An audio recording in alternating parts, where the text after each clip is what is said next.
What's going on, family? This is Brother Unity and with the Conscious Cultural Circle. We're back again with a great topic tonight for y'all. Just to before we start, we just want to let you know who's on the call with us tonight. We got Dada Ama. Say peace to the fam, Ama. No, come off mute, please. Peace already. All right. And we got the Sugar Plum Goddess. Sugar Plum Goddess, you in the house? Varigani to the family. All right. We got Dada Ottawa. WB48, everyone. Peace, peace. And we got Kaka, Brother Woke. Peace, family. All right. Just as always, guys, we're gonna invoke our ancestors into this call tonight, and I'm gonna start that off. We center ourselves and get ready to invoke our ancestors. We pay homage to, in the presence of our all-powerful, all-knowing, and present Creator, we revere you using the names that's called upon by our ancestors. We pay homage to Ra and Ra'at. Ashe.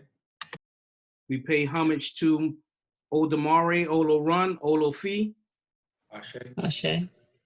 We pay homage to Nananame Wa and Nananame. Ashe. We pay homage to our celestial ancestors known in the different cultures by different names, which our ancestors revered and called upon for guidance and assistance. To some, they are known as Netaru. Ashe. To some, they are known as Orishas. Ashe. Ashe. To some, they are known as Obosun. Ashe. Ashe. We give homage to our higher self. We ask for continued guidance and alignment with our destinies.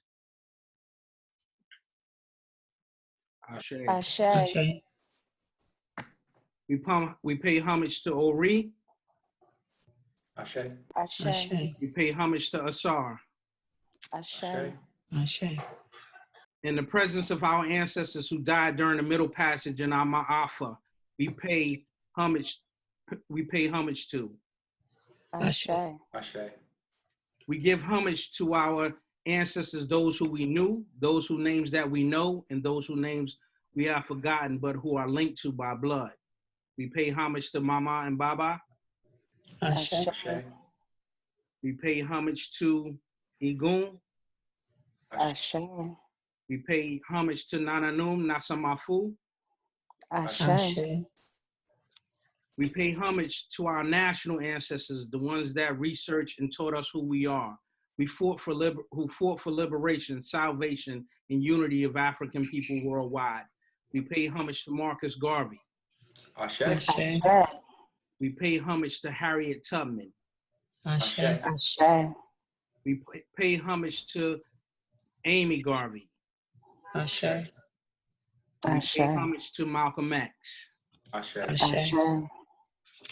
Ancestors, we invite you to be present in our midst and whisper your words of wisdom in our ears as we continue the work you've started, which brings us back to where we started.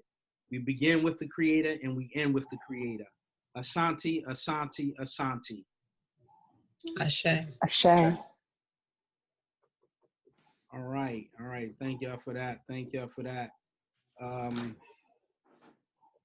Definitely want to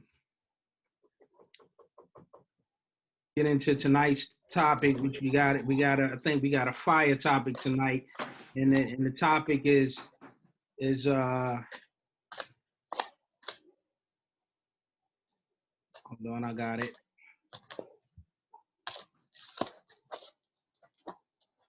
And the topic tonight is what's free.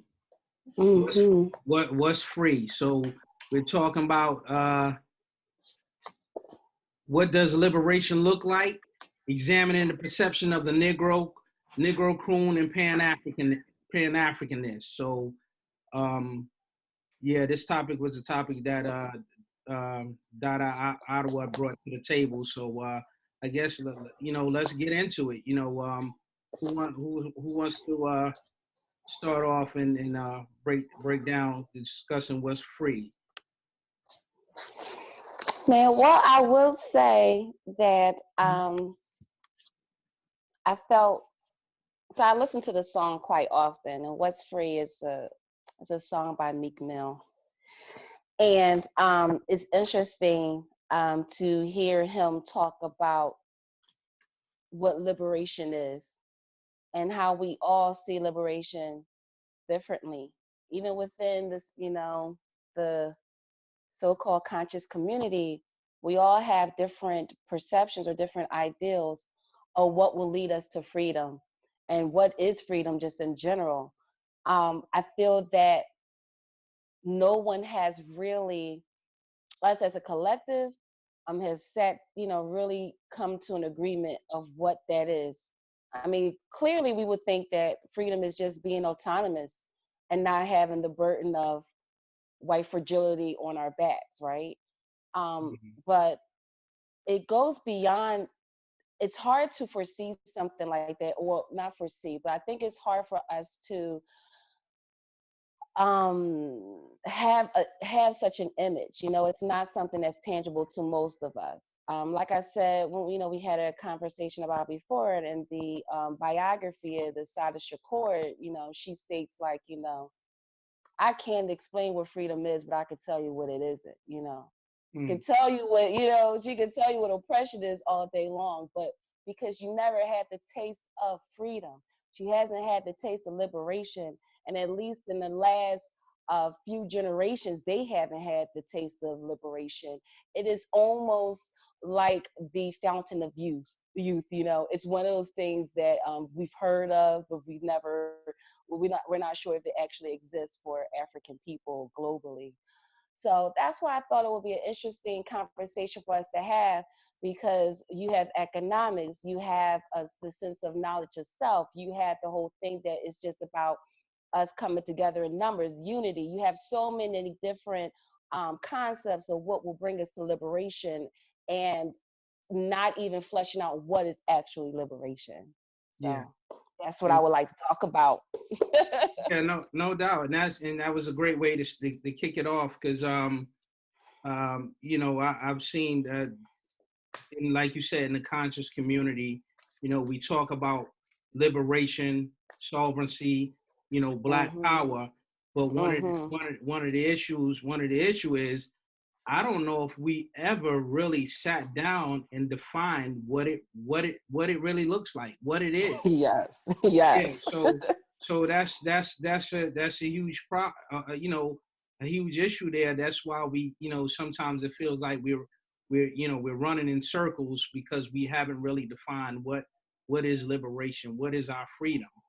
And Indeed. and Indeed. I can think, just like the young brother Meek Mills with the what's free, we got, like, you got different aspects of that. This is a guy that's an entertainer, and I believe he got locked up. Yeah, he got locked up at one point, and and this is a guy that has millions of dollars, but he's breaking down what's free, because even though he has, in the conscious community, which you have a segment, economics is part of it, but some of us in the conscious community think that's the totality of us getting to our liberation. If we only practice capitalism like the European, we're gonna get what's ours. Exactly. Yeah, so so that, I don't know, so that's what's confusing about it. So just what makes me think about, I heard the scholar Dr. Naeem Akbar. I heard one of his lectures, and he broke this down just beautifully. How a lot of times when we was trying to get liberated or free, we was just dealing with the immediate conditions. So, and because we dealt with immediate conditions, just like when we was in chattel enslavement, we had chains on us, but we when we fought all of those battles that we did to get free, because we never settled for being enslaved. But in those battles, before the battles, I don't think we, just like today, just like I just said, I don't think we sat down around the fire and said, what is freedom going to be for us once we break these chains? Once we get these chains off us, what is freedom going to be? And that's where we are today. We know stuff still ain't right, and under our conditions that we're in, but we still haven't sat at the table or had the meeting. What does freedom look like for us? So I yield, and I'll let somebody else jump in. But I want to just add something to what you said. I think, and especially what's been happening lately, and I know you guys all have been paying attention to the whole thing with Tyler Perry and all these other, I think we had the BET award, one of those black awards, I don't know, or Image Awards, whatever, and he was saying about the seat at the table, not, you don't have to, and he has this, he wasn't the first, and clearly won't be the last, but everyone's giving him all the props about having his own studio. He was not the first, we all know this, but the idea, just like you were saying, what is freedom? I feel like one of the issues is that we're still being told what freedom looks like, and so that's why it becomes very distorted, because it has never come from us. I'm afraid that we've not had an original thought in quite some time, and I don't want to sound negative, but I'm worried that that's what's really happening. Because even when you say capitalism, that's not us, right? We know that. Mm-hmm. That's not our thought. Everything seems to be dictated to us.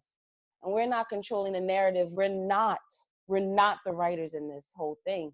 And so even when we talk about that, when entertainers, all those things, having a seat at the table, being a part of politics, all these things, is that really us saying that that's what we need? It wasn't really our original thought. And so it gets really murky to me when we talk about those things, because I always want to go, okay, have we questioned where this came from? Because how do we, it doesn't, how is it that the same shoe fits everyone? You know what I mean? Yeah. How is it that same shoe, and no one's ever questioned that? Like, it can't fit the Asian, the white people, the Indians, and like the same shoe can't fit everyone, and yet we still keep trying to cram our big feet in these shoes, and I think it's just not working. I yield the floor. Yeah. Anybody want to jump in before, because I'm gonna go, so I'm just waiting. Yeah. So, well, what you're speaking on, and what that leads into is, self-determination. One of the principles of Kwanzaa is Kuji Chakalia, and is self-determination. Are we self-determining? We're following a system that we were indoctrinated into. And again, we've never really sat down to decide what is self-determination. What did we self-determine? Are we setting our own sail? Are we setting our own sail? And that's what we have to look at. We're following somebody else's sail, and we don't, and that's why we still feel like something still ain't right, because we didn't set the sail. We didn't set the goals or the path. So that's why it still feels, still feels like something's not right. And that's just like with the economics. We're practicing capitalism with no capital. I mean, My, yes. And yes, like it feels foreign. It actually feels foreign. And I don't know why no one's ever said, like, it's not us. But yeah, I totally agree. Yeah, so we're trying to emulate what the European does, and we're trying to compete with them or trying to emulate them. But the reality is, they had a 400-year head start on you, and plus what they got it for free. So how are you going to compete with somebody that got that got this wealth for free when they came to this land called when they came to this land called America? And so and then we fell into the cliche, the American dream. But the reality is, you were the American dream. Your ancestors were. They create. We know Africans have created the wealth for the world because of Amaafa, our enslavement. To this day. To this day. So we're trying to compete, and not to say that we're not going to try to compete, but we got to understand, in the system that we're in, practicing capitalism, we have to practice it the way that we see fit. We have to self-determine on how capitalism practice, in which we are a collective people.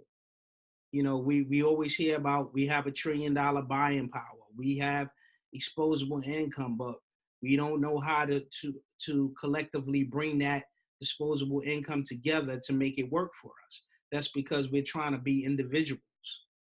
And so I have a question for the panel. Is no. Here we go. Here we go. Is it, are we, so we talk about these things, right, like as a collective, right? But like, are we really a collective? Like, I think that people need to give that thing, you know, like I think before integration, it was really easy, right? Because people that were well off live, like all the black people live in this one neighborhood or whatever, right? And the people that were well off live right next to the people that wasn't doing well, right? You live right across the street from the person that was your doctor, and you think, and now we are not a monolith though, right? Like, so does freedom look the same to everyone? And I think even in the conscious community, you can see that that's not true. Like, some people, freedom is $1 million. Some people wanna stay here because they think that they can achieve their goal of, you know what I mean, of liberation here, you know, in the confines of America. Other people think it's only on a continent. So are we really a collective people anymore? Well, that's the question. That's the question. That's just different groups, right? Like, that are all trying to figure out what that thing means to us. So, but you know what's so weird is that, but we can all agree that as a collective, we're oppressed. Like, I don't understand. Like, we can agree on, that's where I was going. On all that, but then when it comes to money, when it comes to the liberation part, then all of a sudden we're a monolith. And that's to say that you don't want to step out of your comfort zone and actually deal with the situation. You rather close your eyes and think that every day the spam that you eat is steak, and it's not. It's not. I don't understand. And just like to the point of the song, right? This guy is supposed to be a millionaire, right? But it just proved that he could still be touched, right? We just watched one of our greats, Bill Cosby, whether he had a thing for these caves or not, whatever the case may be, that he was that rich and he got touched. He was America's dad and he got touched, right? It don't matter. It doesn't matter. So so individualism apparently doesn't work for us. It doesn't work. And every time we step into the point where we are about to do something for the collective, they get touched every single time. Jay-Z can mark his countdown because he's about to go down. Listen, it even looks like he does something for the collective. Have your calendar ready because you're going down. That's just what it is. So it doesn't matter how much that the African can make and how long they think they can sit beside a non-African. You know, we all know who those people are. You will never, you can be touched and be brought down the side and down the sides and feel the same oppression as anyone else. So that's so I find that interesting that we can agree with that, but then when it comes to wealth, then all of a sudden we're individuals again. Why can't we come together and figure out how to do that part? Or at least, and of course, when we say the real we, Of course, there are always going to be people on the sidelines, but overall, I think that we're missing that as a nation. Yeah, brother. Well, I'm done. Sorry. No, so Good. I understand the spirit of what you're saying, right? I agree, but I think that we all are on this call and part of this group because we're viewing this thing the same way, right? Like, like, you know what I mean? Like you search out for people of like minds. Does everybody agree? Brother Unity put up a poll, and a lot of black folks don't think we should get reparations, right? Like those people, Right. they not for the collective. We talk about people doing things for the collective, right? They are on the precipice of doing things that will make their individual gain a lot more, and they get knocked down a peg or two. But I don't understand how like purchasing NBC or whatever is for the collective. So I like this thing looks. We talk about this thing freedom, and it's a very nebulous concept. But it doesn't mean the same thing to everybody. There are people right now that think we can have autonomous country within the confines of America, which sounds stupid to me, right? I'm like, listen. They ain't never let us do that before. We see all these examples. I'm on the team of everybody in this thing, but there's a large group of other people that don't see it that way. They think that having more resources and being here part of this society is what it is. So it doesn't mean, it's the and I'm sorry, it's the idea where they're like all the Asian people together, all the white people together, the black people can't get together. Like they all don't agree about nothing either, right? It's this thing that we think of like every black person is going to move in lockstep, and that's not the way it works, right? Like that's not the way it works. So, But they're not at the bottom, though. They're not at the bottom. See, the other thing was some black people don't think that we're at the bottom, though. That's the point. Well, they can think that, but But reality is, right? right. Facts are facts, buddy. And I'm not comparing our people to these other people, but clearly they understand self-preservation as a collective, and we have not come to that because, again, what we were saying regarding the song and what we were talking about is that our view of liberation is fragmented because we have been told what it is because it's been so long since we've had it. That's the problem. That's the problem personally, to me. That's the problem. Because you got one group who thinks this, one group who thinks that, and it doesn't align with it. It doesn't align with the basic core beliefs of African tradition, in my opinion. And that's why it gets all messed up. What's going on when you think about a lot of when you think about a lot of the work that's going on the continent, I can't think of the word right now. A lot of it's being done with other groups of people, and it's why. You don't need Chinese building skyscrapers. You don't need a private water company from America to do it. You don't need that.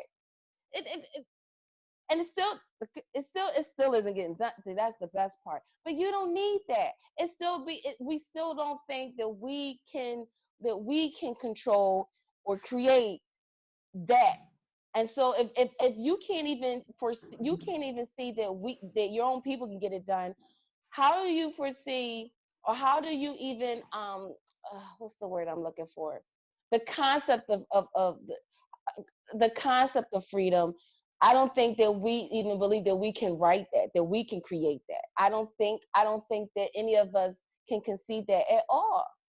Because it's always in the guise of what's already been created, what we see right now. Even I do that. So my idea of freedom is to make a certain amount of money a certain way, passive income, real estate. We talk about it, right? It's all within the confines of capitalism in order to achieve what I consider liberation outside of here. But it's all within that matrix or whatever was already been written for me. Do you get what I'm saying? I'm not trying to be cerebral about it. Like, But This can I, if you don't mind me jumping in? please, please. But to you, freedom is freedom of time.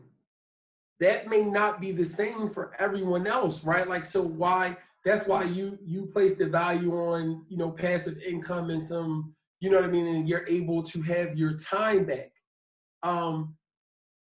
Other people's concept of freedom, everyone, that is a very individual thing, right? Like, so again, I guess my point is it realistic to think that we're going to have 40 million people here in the States, 80 million people in Brazil, 1 billion Africans on the continent, however, all like, you know, turn left, you know what I mean? And we're all going to turn left at the same time. I don't know if that's realistic. Yeah. So Dada Ama, I know you had a thought earlier. Did you wanted to build on your thought? You on mute. There you go. No, I just had to when back when Ottawa was talking about the Tyler Perry thing, the Tyler Perry and Jay-Z, they confused me because and this is something totally different than what we were talking about, but they confused me because Tyler Perry has the studio, but he's still doing the same propaganda with the, you know, the things that the shows that he's presenting. So he's still, I don't know what the word is. He's still the same propaganda, the same thing the media is showing, the same. He's pushing the same ideals and that sort of thing. And then Jay-Z, you know, he speaks this, and then he's, you know, wanting what the NFL thing with the cutting the hair and the getting with the people to try to put trackers on the parolees or something like that. So I get confused with their part in the people's perception of liberation or whatever we want to call it. I just, to me, they hurt more than help because it's so confusing. So if I'm where I'm at consciously already, what about the regular people that are not, you know, as aware of what's going on? That's just all I had about. Well, no, that's a good point though, because that's a part of what I was saying. Because again, that fits in the framework. That's what I'm saying. So they created this wealth of within what's already written for him. Think about it, right? So he came in this. He came up in hip hop, where then gangster rap. I'm using gangster rap. It's not hot, but that type of music took over. So you have to perpetuate those stereotypes. So how many people went out and did what was influenced by his songs, right? For him to be a billionaire, he had put karma on his hands, right? Blood on his hands to get to where he is, to sit next to who? All to say that you were sitting in a room with the people that at the end of the day has hurt your own people, okay? Because you perpetuate white fragility. You perpetuate those stereotypes. You do that.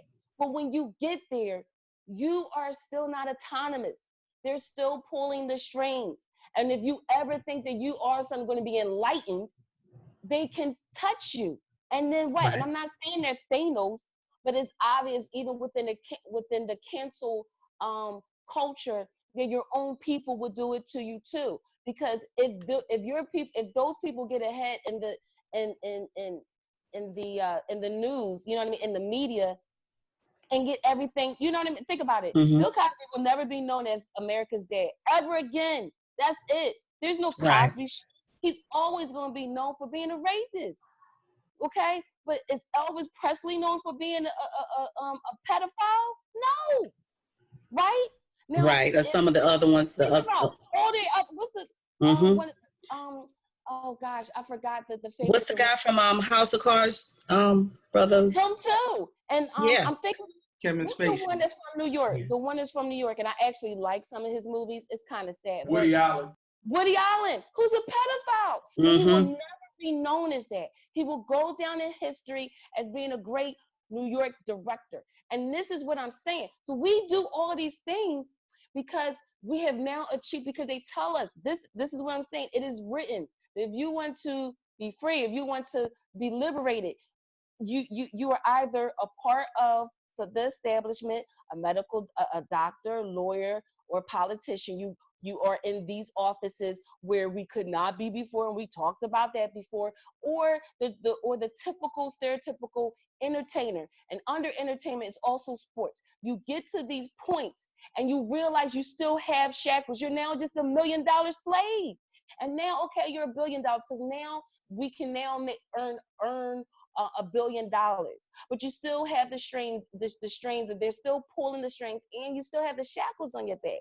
So the other point I was saying about the time, you can say that that's what I'm looking for, but it's just a means to get to somewhere where I don't feel the burden on my back. You know what I mean? It's just that whole thing about having passive income and it's just so I can get away from the cycle, because we're all a part of the rat race. But just point back to Amber's point, it's like, okay, you get to this, all these things that they do, you hurt your people in the long run. Are you really free? Yes, Tyler Perry makes the worst movies. He emasculates our men. And all he does is show stereotypical movies, and of course he also portrays Christianity, which is like the tightest shackle on our darn on our necks. And so what does he really do? And everybody say, well, you got to give it up to Terry. No, I don't, because there are a lot of other Black men who have done much better than him, who's never put on a dress, who's never subjugated their women in movies, who's never done any of those things. But they don't get it because they're not effeminate like him. They're not gay. That's just be for real. That's what it is. He doesn't deserve the praise.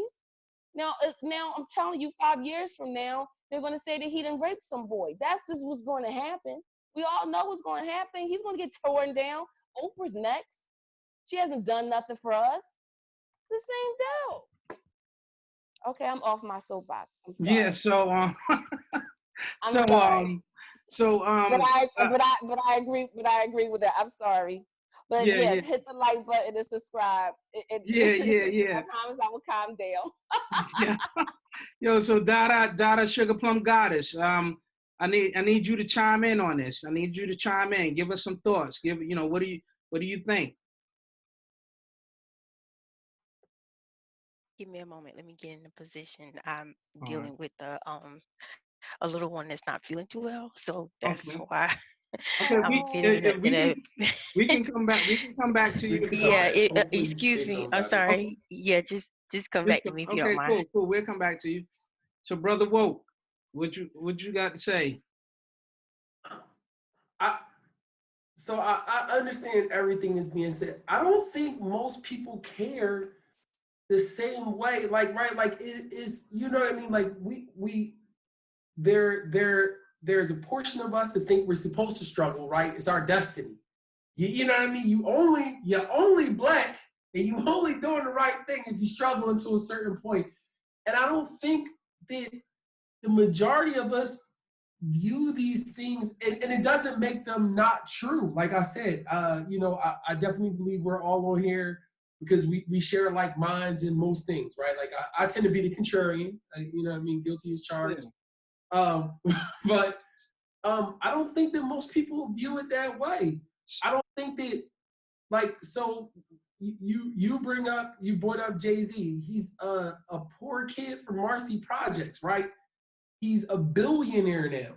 For him, he made it, right? Like that might be the apex of what he might be the freest he ever, or no concept of what's going on beyond that.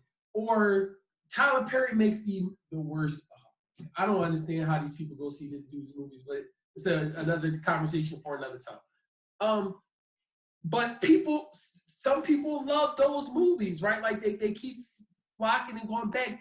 And for him, what's most important to him may be that creative outlet. He may view that, he's got his own movie company or whatever it is. He might view that as freedom. I think that it's a very individual thing, right? And we all create like whatever we think that is.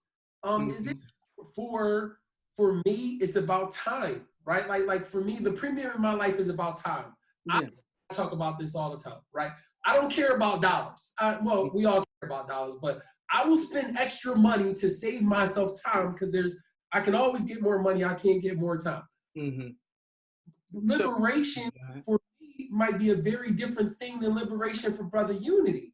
It doesn't mean that he's wrong or I'm wrong, but I don't think that we're all even fighting for the same goal. So for us to always act like that somehow we all got to get together and that we're going to get all the people to the promised land, it just seems a bit unrealistic to me for where we are. We all come from different socioeconomic backgrounds. A poor kid that's not eating, making $200,000 a year is free. They don't care if they got to go with white folks. Mm-hmm. But what about the question about the economics? Then you have people that say the knowledge of self. There's different aspects of what people think freedom is. But that is my point, though. I know. But check this out, would serve us better? No, I'm asking the brothers in the group, which one do you guys think would serve us as a collective? But we understand that that's not everybody as an individual, but clearly there is one that would benefit most of us. Well, this is how I would see it on the scale of everybody being there. Everybody doesn't have to be there. We've heard the 80-20 rule. Everybody, 20% of the people going to do the work. The other 80 going to benefit. And so everybody doesn't have to be there. But one thing for sure, and you said it earlier, Ottawa, one thing for sure, and this is, so we have to remember, we have to learn the immunities that our ancestors passed on. And this is one thing we got to learn. Our ancestors understood the reason why they were in the collective, because they knew they were niggas. There was no doubt about it. When they got out of the chains, so that, I'm leading up to you, Brother Wolf. So when they got out of the chains, and then they hit Jim Crow, they still knew they were niggas. And they stayed on one side of town. So now we caught up, and we had this conversation before. We're caught up in this illusion of inclusion, because now we live next to our oppressors. We sleep with their daughters. We work next to them. We're doing everything that they do. We go to because during Jim Crow you couldn't go to school with them, but now you go to school with their kids. And Martin Luther King, the elder, as great as he was as a leader, I have a dream speech. He talked about little black boys holding little white girls' hands. We was confused about, because all we wanted to do was get out of Jim Crow during that period. So the civil rights movement was supposed to be about economics and getting power, but it turned into a social thing where we were satisfied with holding a little white girl's hand, going to school with them. And now we're confused. No longer we feel like what they called us back then, the nigga. We don't feel like that no more. I'm an American. Matter of fact, I'm an African American. So better watch your mouth. I agree with you. I agree. Yeah. So now we confused, but guess what? Something still ain't right. So we know something, because how you coming up, you as an individual, I'm here, I'm with you now, Brother Wolf. You as an individual, you got all of this stuff, right? You made it out. You got this sense of feeling you made it out, but you watching your people getting slaughtered in the street. You watching the young girl in South Carolina get dragged in a classroom. You watching the young 15-year-old teenager, 110 pounds, getting body slammed at the pool. How you free? There's no way. I don't care how much money you got. How are you free and you watching you can't even protect your daughters anymore? Yes, that's. So how you free? You got an education, you got this master's degree, but you so smart, you can't figure out how to keep your 15-year-old daughter from getting body slammed by the police. Hello. So we're getting a sense, we're becoming, the reality is coming back to us again, because the climate has changed politically. since Trump has gotten office, right? So Trump is helping us realize again. They helping us realize, oh nah, yo, let me remind you where y'all came from and who y'all still, how we still see you. So I yield. That's the thing, brother Woke. That's my take on. And the Jay-Z ain't been broke since he been since a drug law. Hold on. Jay-Z ain't been. I agree with every. So hold on, stop. And I don't want anyone to misinterpret what I'm saying. I agree with everything you're saying, right? 100%. I am also saying though, there's some folks out there that don't view it that way. They don't. They sleep. No, right, but sleep or not, right? Those people think, and there's a large percentage of them, right, who think that that's how the poor folks, right? They don't know how to engage with the police. They don't know how to do this. If they would just stop being lazy and get themselves together, it would all be all right. Y'all want to be all separatists and create your own thing. Y'all need to integrate because we all American. That's what some people think. Yeah. I'm saying that this thing, we all talk about this thing as if it's this collective, because we have this vision for everybody, right? Like we have this vision for Black people. No, Sister Alma, I don't mean like we're saying everybody's included. Gotcha. About these things, and sometimes our language is not specific enough to say that, like, right? Some people think being free is I'm moving back to Ghana because I don't want to see no white folks. I don't want to be part of this system. I want to be surrounded by my people, and I want to help the continent of Africa, and that's freedom to me. Then you got the other people that think we're going to buy some abandoned town, and we're just going to govern ourselves within the confines of America, and that's freedom to them. And then you got this other group of people that's, listen, as long as my kids keep going to Harvard, you know what I mean, and I can go out with Becky and blah, blah, blah, and that's freedom to them. As long as I can sleep with these white women for somebody else, and they think so. I'm saying that we often talk about these things as if every Black person feels like us, and we're like, well, what's free? But that, back to my original point, I think it's a very individual thing. And you might find some other people who share your vision, and then you have a group. But the idea that there are not 40 million visions of freedom here is kind of crazy. And I think we accept that, but the oppressor doesn't give us that. The oppressor doesn't give us that option.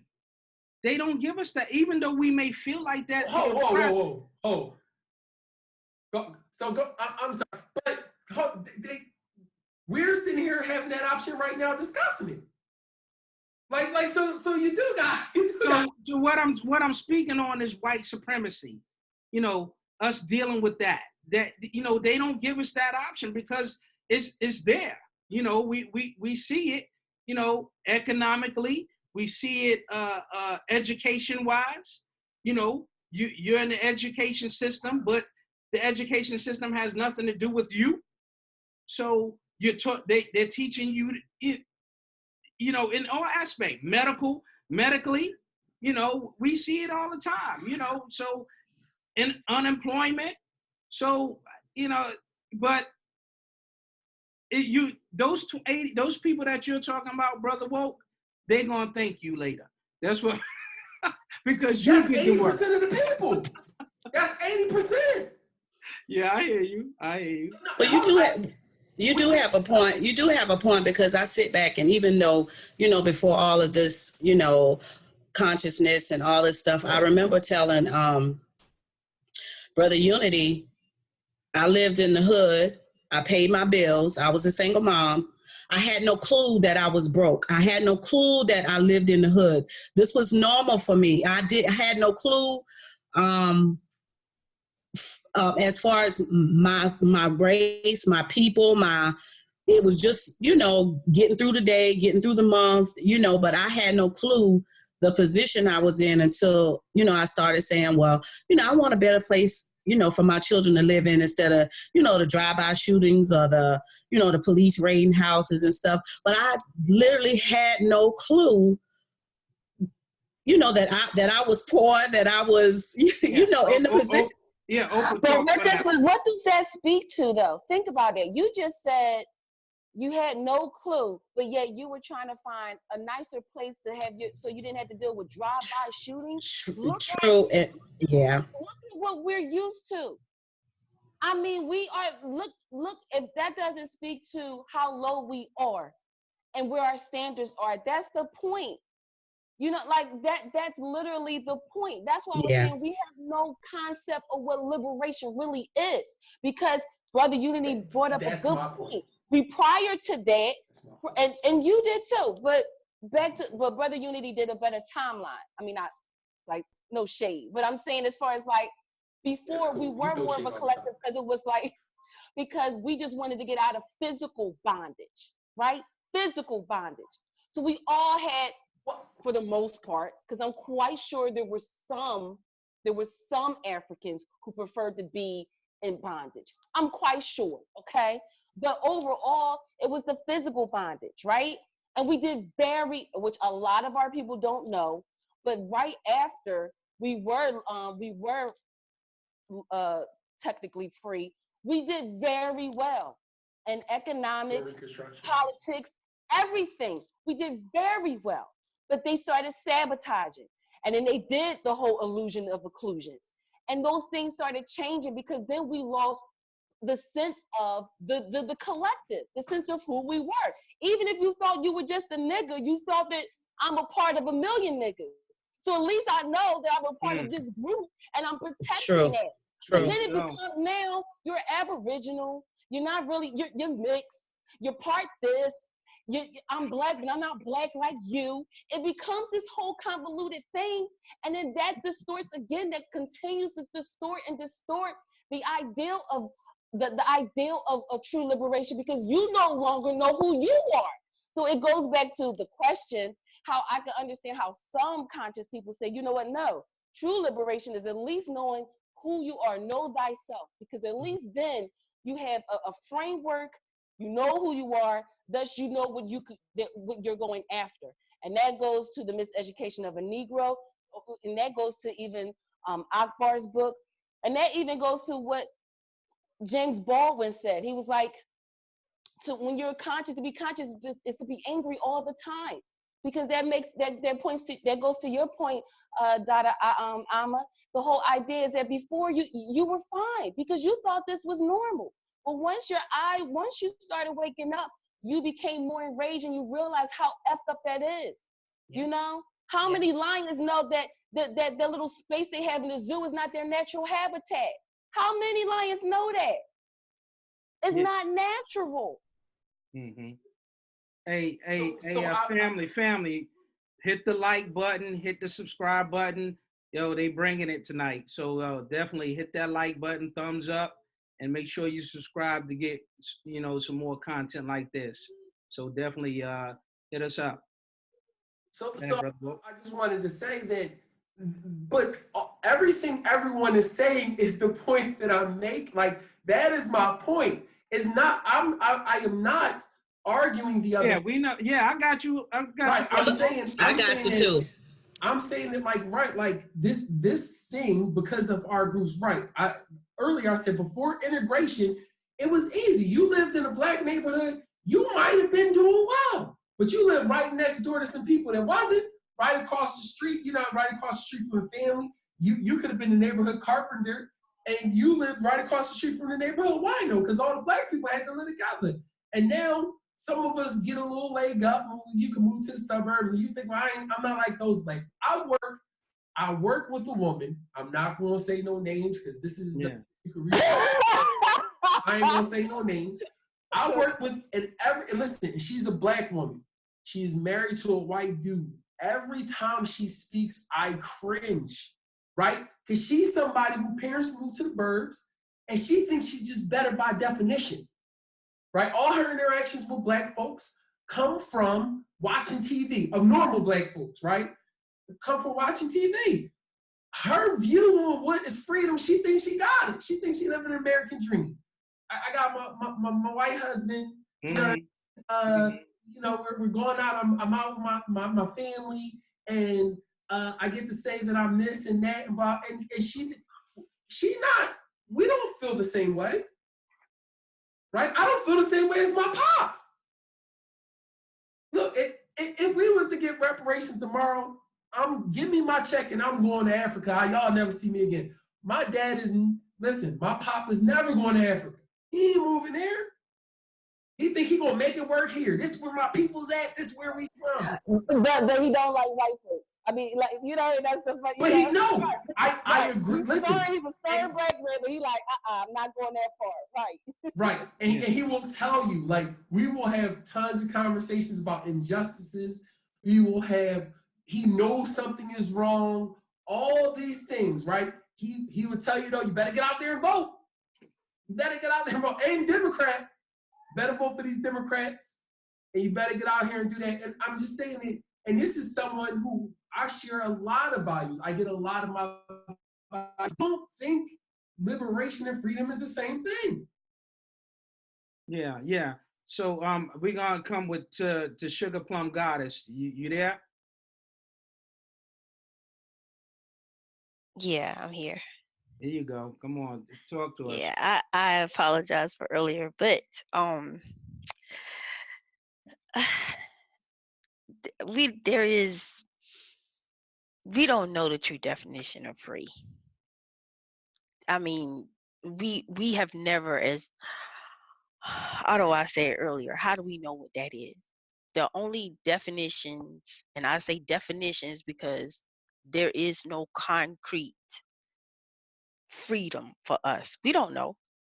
Freedom for us is set in constraints that have been given to us. That alone states that we're not free, and we don't know what freedom is. We have no idea. That's why we have a divisive concept. It's a divided concept of freedom. We all have these different ideals of it because we ourselves don't really know. We have no earthly idea what freedom is. And as long as that exists, we're never going to be a true collective. We're not going to be coherent because we do not know as a people what freedom is.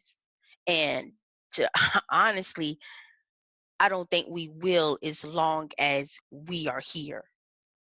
I personally, I want to get out of here as soon as I can. And I can't get out of here fast enough because I have to do it within the constraints of this system. And it aggravates me because I got to play this game to get out. So when you play the game and you get to a certain level, like these, different people and like the song that we, listen to get, maybe a idea of how freedom may look to some. In all those, in those variables that they gave us, they were on different levels of freedom. For them, they're saying, okay, well, I had this, I had that, I have all of these things. Yet, to some extent, I'm free in some aspects and not in others. But all the aspects that I'm free in, I should be free, right? But I'm not. So we are not going to be free here.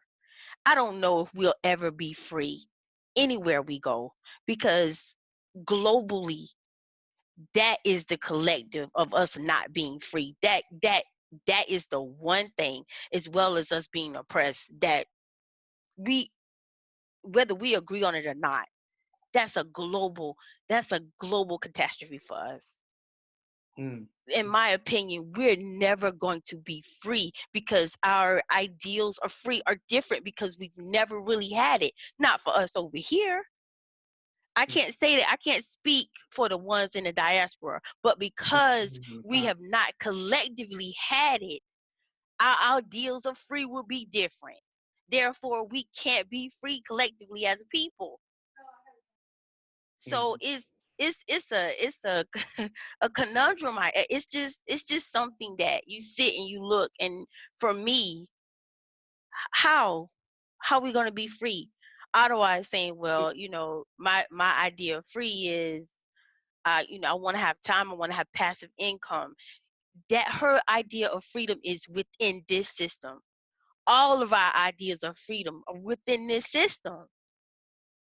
And it's like the system allows you a little, areas of leeway. Some of us have more leeway than others. But ultimately, are you free? yeah, You yeah. just you feel like you free because you have, well, I have less restriction than that person. Like Woke just spoke about the woman that he works with. She feel like she got it made. She got her, she got her master with her, she good. She kept. She nice. She sleep good at night. She don't have to worry about anything. As far as she's concerned, she's free. How? I don't understand her logic. But to her, so when you look at it, we collectively, I don't see how we will ever be free because we have been so divided for so long. Even back on the continent, they were dividing us. So it's a question. It's something that I can't answer. I don't even. It's torturous. I can't fathom it. I Yeah, can't so fathom what it is. yeah, so Sugar Plum Goddess. So that's what's powerful. That's exactly why this was a great discussion to have. Was free because that everything that you just said is the reason why we're having this discussion. I did want to run down. I did have some thoughts too, you know, and I wanted to talk about Jay-Z version in that song was free, you know, to me, just my opinion, Jay-Z is a great artist. He came up, he did his thing, but I think he just hustling black consciousness right now. So when he does stuff like that, that he just hustling black consciousness. Yeah, so it's hot right now, and black consciousness people are waking up. So I'm gonna get this money. I'm gonna And throw a that for couple words him at him, is and I'm gonna his. get paid. That's how he's free right now. I'm. This is my right. These are my people, right? So I'm gonna put us out there. In the meantime, I'm gonna come up putting us out there. So that's his idea of free, right? Yeah, yeah. And so my other thought, I want to get this thought out there, and I wanted to talk about and go back to integration, the illusion of inclusion, and I want to refer back to Neely Fuller. Neely Fuller is the one that crafted the nine areas of people activity, and he stated in his book that there was never a time that we wasn't socially integrated, and the thing is, we was always working in their house. Our grandmothers or great grandmothers were breastfeeding their kids, taking care of their kids. We worked on their farms, so we've always been socially integrated. But integration, what was integrated when integration did happen was our economy, because we were put on one side of town. And Brother Woke, you said you live next to the lawyer, you live next to the doctor. And we had our little stores, we had our little hotels, we had our little shops, we had our black economy. The civil rights movement integrated our economy. We shut everything down to amalgate into their system. We shut everything down. We shut our movie theaters down. We had movie theaters. We shut our bus systems down. We shut everything down and implemented our whole economy into theirs. So that's that's why. But we thought that was liberation, us integrating with them. What we thought was going to be we didn't even I don't even think, because we never sat at the table like we need to do now when we conclude this discussion. We never sat at the table and said, well, what is this going to look like when we get this liberation in the civil rights movement? We gonna look like them. Because we didn't. that we Right. gonna It's look always like a them. selective. That's what they It's gonna do always that. right. It's always been a selective few, and I think that's one of the issues. You know what I mean? Because we've always had these so-called leaders that had the opportunity or had their one foot in our community and one foot in theirs. And we have that situation right now. What's the one that just passed? The bald-headed one? I forgot his name. It's on it. Joe. Well, it's not Joe. Something Lewis. I can't Elijah remember. Cummings. Witherspoon? Oh. Witherspoon? Not with the spoon. I No, like no, him. John Not the, Lewis. Did you John just say Lewis. Elijah. Joe Lewis? Oh, and he is No, not no. bald. And he is not bald. You just said Joe Lewis, the brown bomber? No, not him. You got Elijah Cummings. Elijah Elijah Wow. Cummings, right? Wow. Elijah Cummings. Oh, like Joe, Oh my God. Joe Lewis. um, You well, keep with, rocking. with him, think about it, right? He spent how many years in Congress? I always want to say the Senate, but I believe it's Congress. How many years? How many years? And the one of his last few speeches that I'm aware of were not even pertaining to Black people rights. It was those Mexicans and LGBTQ community. Okay, it was not about us. So so when we think about a lot of our leaders, they're not really our leaders, and because so many can be bought and sold, you know, it's. I agree with you that it's more so, and unfortunate, it's more so, and I don't know how it's possible, but it should be more on a grander scale as like a collective thing. But it's always a chosen few that get to speak for everyone, and just like even with even with integration, most Black people didn't even agree with integration, but you had what, a chosen few that spoke for the many. There you And they go. were That's wrong. the 80-20. And they There were you go. wrong, right? And they were wrong because most didn't want to do it. Why? Because most of our people understood what would happen. They were business owners. They didn't care for white people. They were comfortable where they were. They didn't want to integrate. You understand? Who wants to send their child to their only child, okay, or their children to an all-white school to get spit on? Who's electing for this? Who really felt like that was okay? Most of us don't want to do that. Think about it. Anywhere we travel now in 2010, we ask how many Black people there.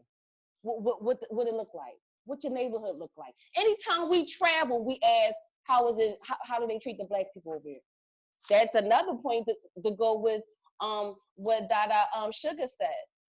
How could that be free? Well, we have to question the demographics wherever we choose to go and how they treat us. White people will never have to do that. I don't think any other group got to do that. This is the only time I choose to compare. None of them have to do it. They go wherever they please, when they please. Whenever we leave our block, we have to question those type of things for our safety. That's ridiculous. We have to do that everywhere. That's not free. And I don't care how much money you have, because if you go into Greece, listen, oh, they see Black girls go there for real, but they do treat you okay. I remember when my friend went to Italy. So Italy, it was some there. They treat you better than the from Africa. They think you directly from Africa. They don't treat you like that's ridiculous. We should be able to go anywhere on the planet, but we gotta worry about those type of things. So that just proves right there. I yield the floor. Yeah. So I, it looks like that's our consensus is. It sounds like we, especially in the conscious community, and just the Black community, period, not to separate, our sleeping people, but, the so the discussion is, what do we see as liberation? What is freedom to us? I think we got enough history, and our ancestors been through enough trials that discussion that we're having tonight, we see there's a need to have that discussion as a collective. But the obstacle there is, how do we get to the collective? But we're not going to get everybody. The 20% that do want to have that discussion, I think that discussion needs to be had. What is freedom? If Dr. Martin Luther King Jr. was able to give us integration and everybody didn't agree with it, who's to say that the Black conscious community, those of us that are serious, can push that movement to having that discussion of discussing what is liberation and freedom going to look like for us. And because we got to learn from our ancestors. They left lessons for us. That's one thing we got to get better at. We got to stop talking about what they did and actually learn from the lessons that they went through. So Brother Unity, I have a question. Do you think it's easier to, in a larger form, is it easier for us to identify what isn't free? To identify because I think we've all come to the consensus that we just don't know what that is, because we're living in a particular paradigm, and the ideals that we have are only Eurocentric ideals. Unfortunately, like that's just what it is, all of us. Is it easier to go down the list of what isn't working, like what we don't know? Yeah, because what's left may be what freedom might be left after we go through what we know ain't freedom. The last thing that's left on the page, that's why we circle it. There it is. That's just right there. Freedom right there. See? That's the last thing on the list that we eliminate after eliminating everything else. So I mean, yeah, that's a perspective to look at it like that. But so here's my I think self-determination is part of it. We have to start setting our own sail.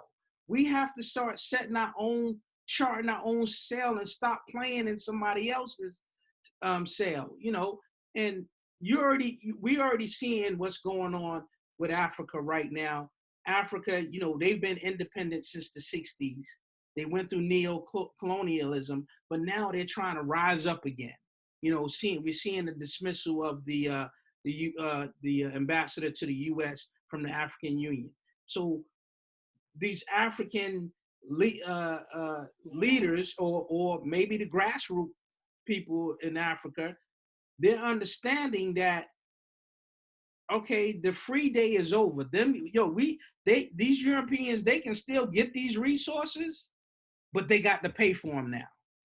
And because of that, we think what they did to Muammar Gaddafi, Lumumba, and Kwame Nkrumah, because of what they did, when the African Union start making these European countries start paying their fair share for those resources that they've been jacking for so many years, you're really talking about terrorism from Europeans.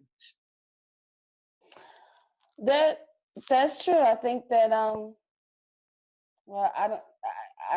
only foresee that there's definitely going to be more unification on, at least on the Western hemisphere, West Africa. You can see that happening now, and that's only going to bring right. I mean, I'm not sure what that's going to look like. Yeah. But it's uncharted territories. Yeah. I mean, but we got some examples. We know what they did to the freedom fighters of Africa in the 60s. All of them dead.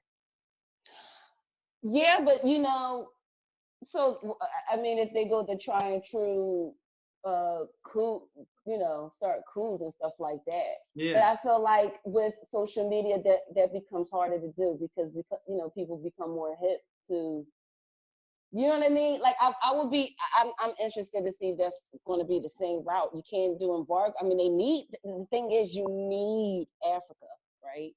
Mm-hmm. The world needs Africa. Exactly. Have to kind of tread lightly on how to to do that. But it's Mm-hmm. becoming more and more obvious that they're being bled like bone dry. And the people are like, yo, I'm not the seafood and we're crap, you know what I mean? Compared to, yeah, so yeah, that's true. So, But they gotta say the same thing. What's worth it to them? Do they need to, like, yeah. Overall, it's not, when we talk, I mean, and that's for our, for our viewers and stuff like that. Anytime we say Black people, it's synonymous with African people worldwide. Mm-hmm. We have a sister that isn't on right now, but she's in the West Indies, she's in the Caribbean. She's not in the States, and so this is like worldwide. So when we say Black people, it's not peace and just, love out to Dada Akina. Akina, We miss you. We miss you, Dada. Looking forward to you being on the calls. Right. So it's not one of the things we're just talking about American Africans. We're referring to Africans worldwide and how we're going to deal with it. We only mentioned the American history regarding freedom, but we mean worldwide. Hopefully I can speak for everyone when I say that. Yeah, definitely, no doubt. And definitely a family out there in our audience and our subscribers and our followers and supporters.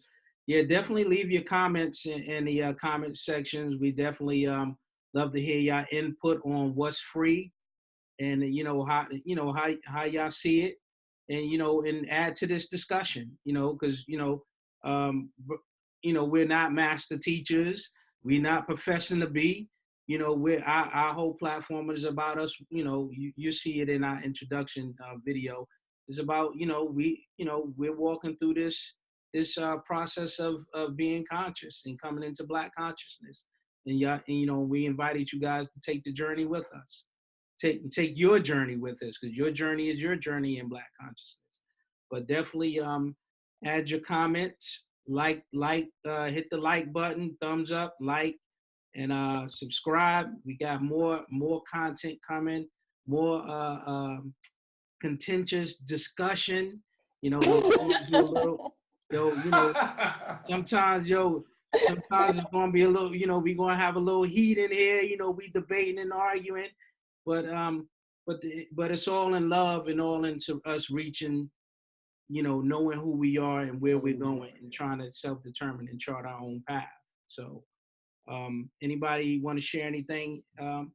Anything, Brother Woke, Sugar Plum? No. Again,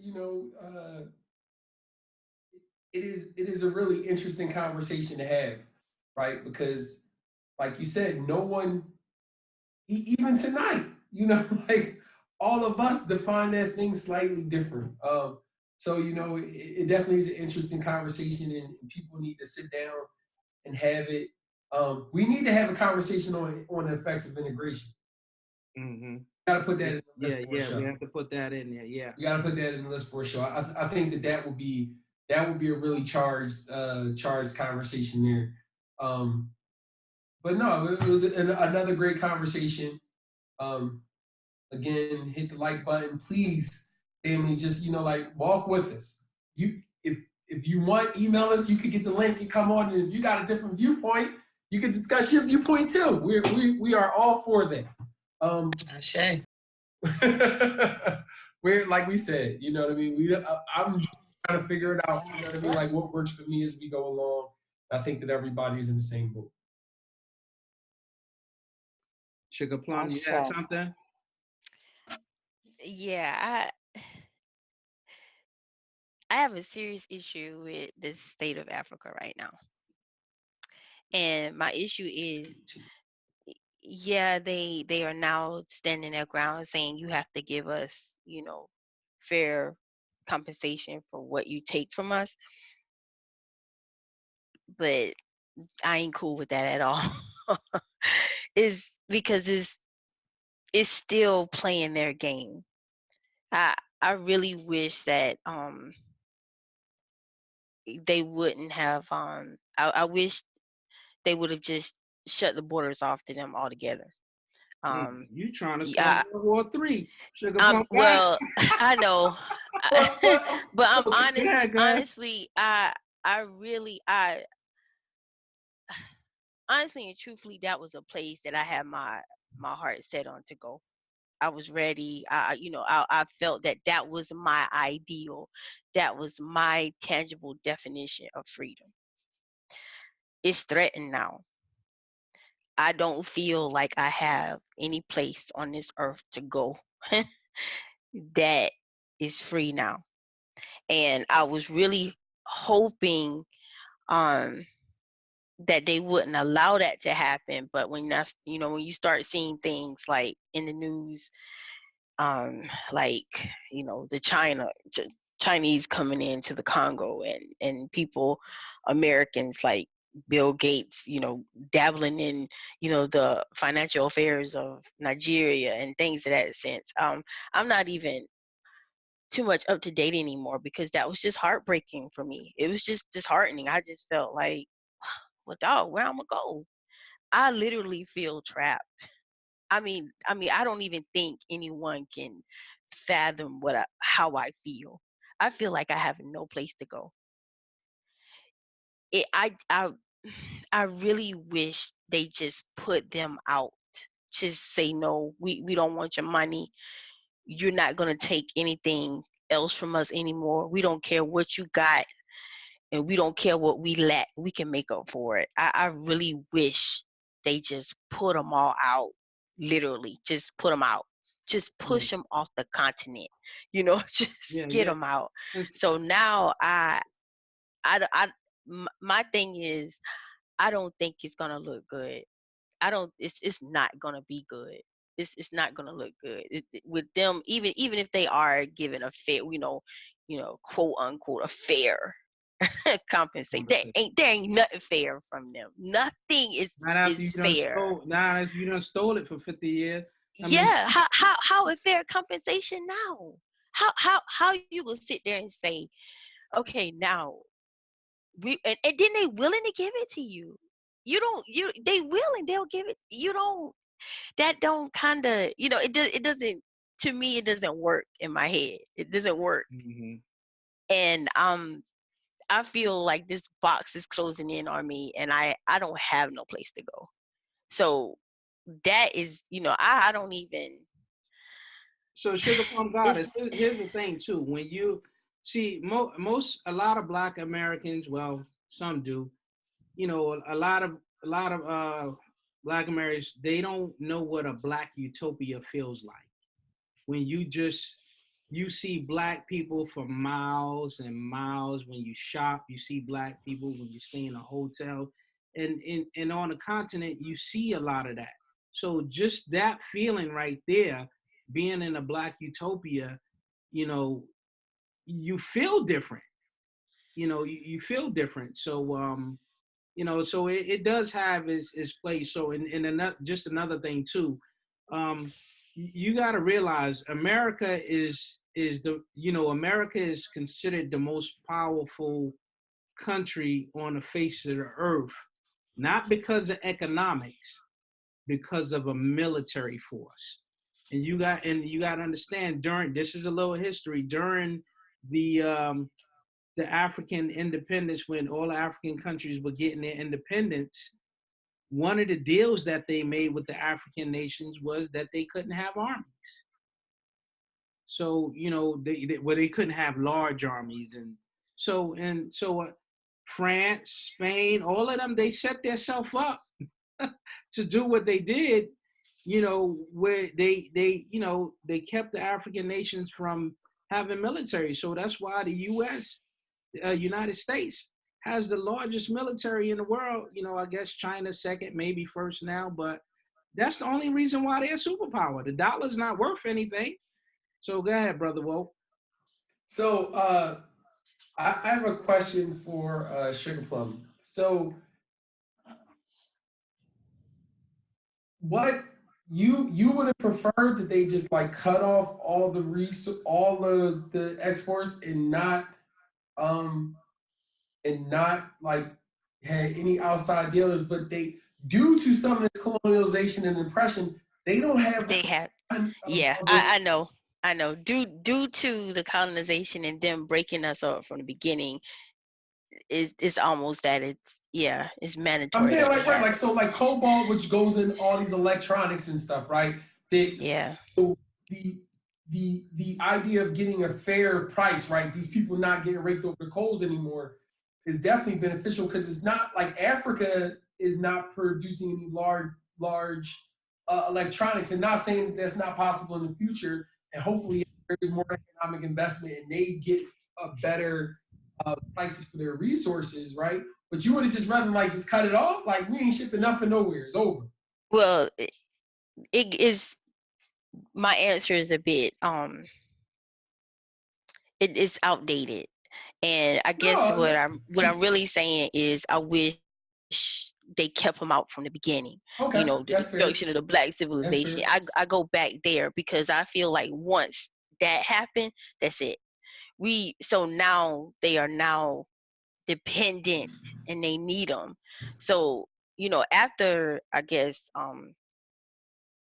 reading that book, after I read that book, um I got a Which bit book? nervous, a Which bit book? Which book? the destruction of the black civilization. Okay. Oh, okay. Yeah, Chancellor Williams. Chancellor Williams. yeah. I it kind of hit me hard in a weird way because at that point I think I actually started to realize that there was no going back because um it's not going to be free anymore. But They it's Now remember, I well we're still the majority in the world. We just gotta I wake up. understand that. but though, hold on though. Yeah, Like but the majority of us, we're not gonna wake up. It's the truth. no, We're I not. agree. I agree. We're not. So that I mean, it doesn't matter if we're the majority. We might as well be the minority.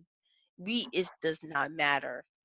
Um, it's an emotional thing. It's just um, there is they have divided us globally. There is no collective of us. We're all just scattered and broken. And it's a disheartening thing because we're in these little groups and we're trying to get ourselves to come back together, but the truth of it is there's so many of us They did a that number will on not come back.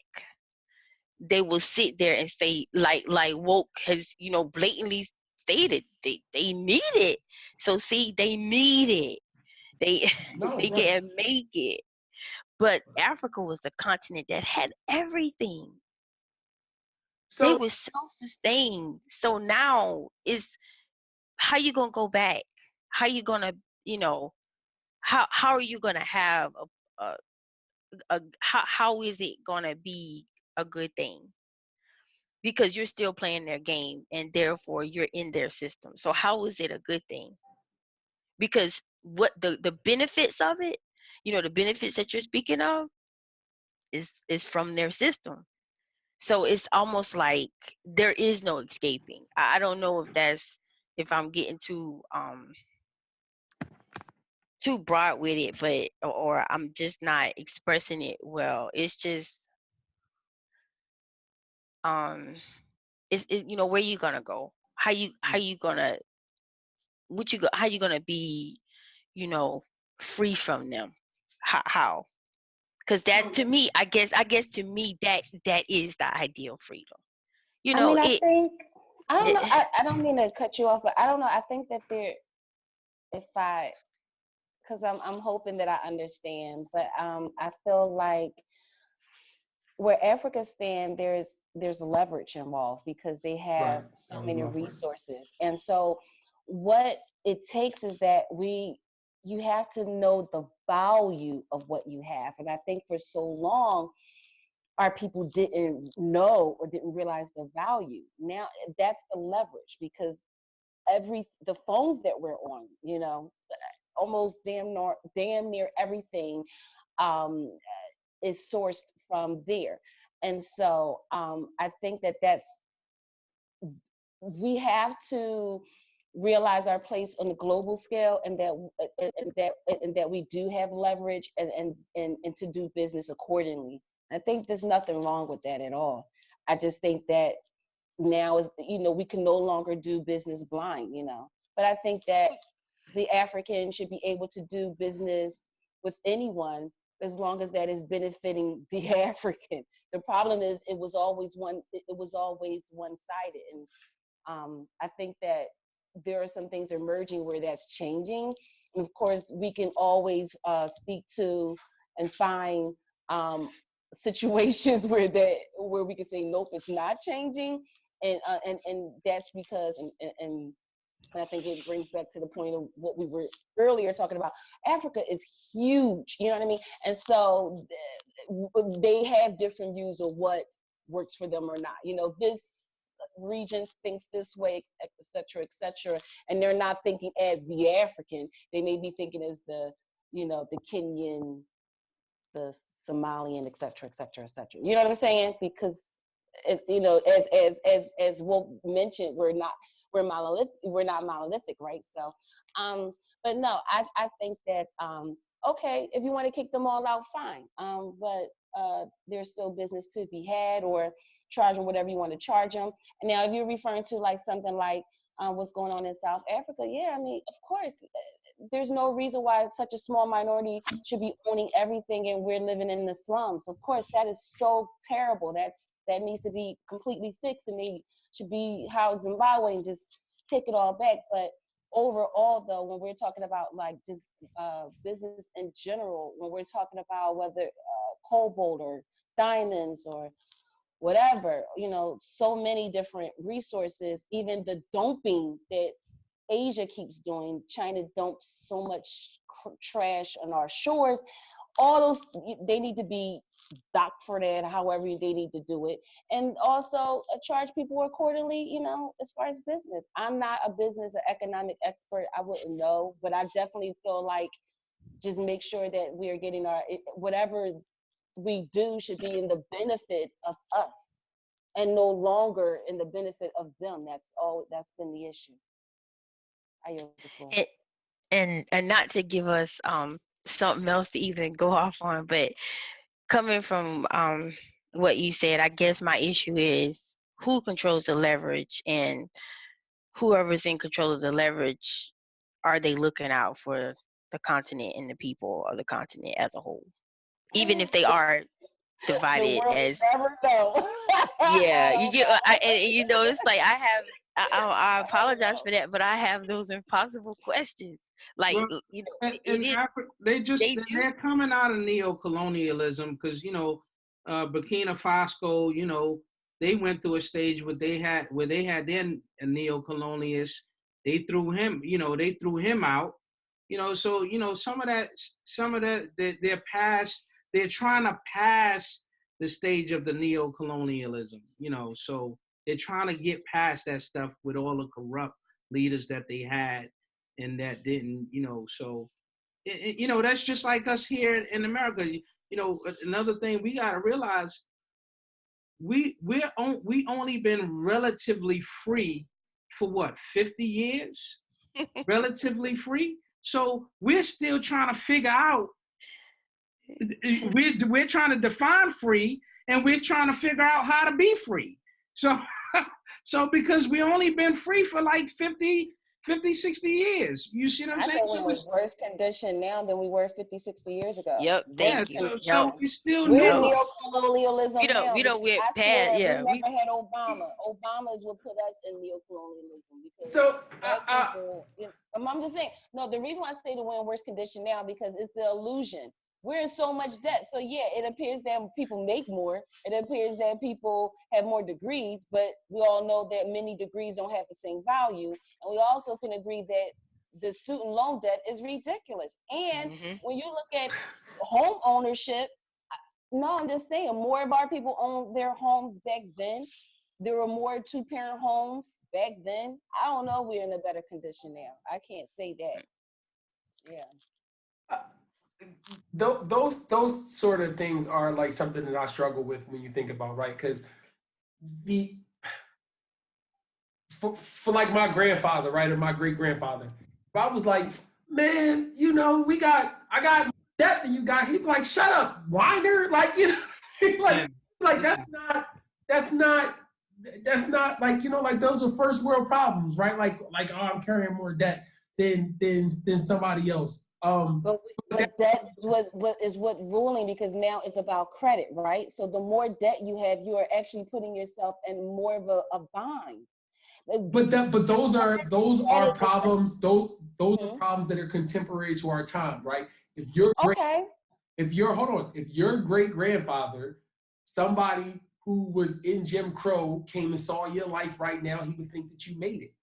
But you know what? But if Whoa! Hold on. Let me just finish my point. I'm just, and the only point I'm making sure. is all from where you're standing from, right? Because Sure. I would say that Sharecropping. you could go where you want. You can pick up and do this. You can live where you want. So You can't with that though. You can't. but you can. Those type of things.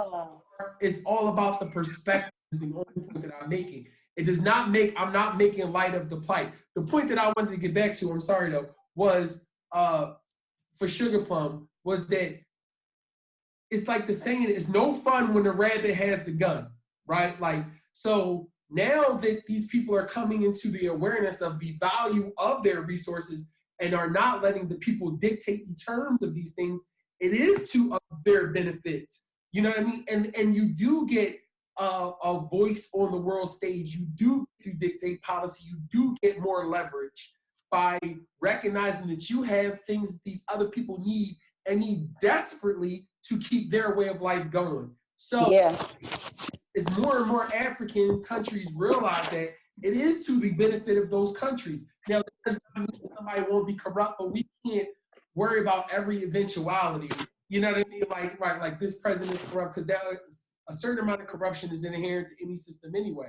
But it definitely is of a benefit if you were to move to Ghana, or you were to what's the country that's kicking all the people out now, taking the farmland?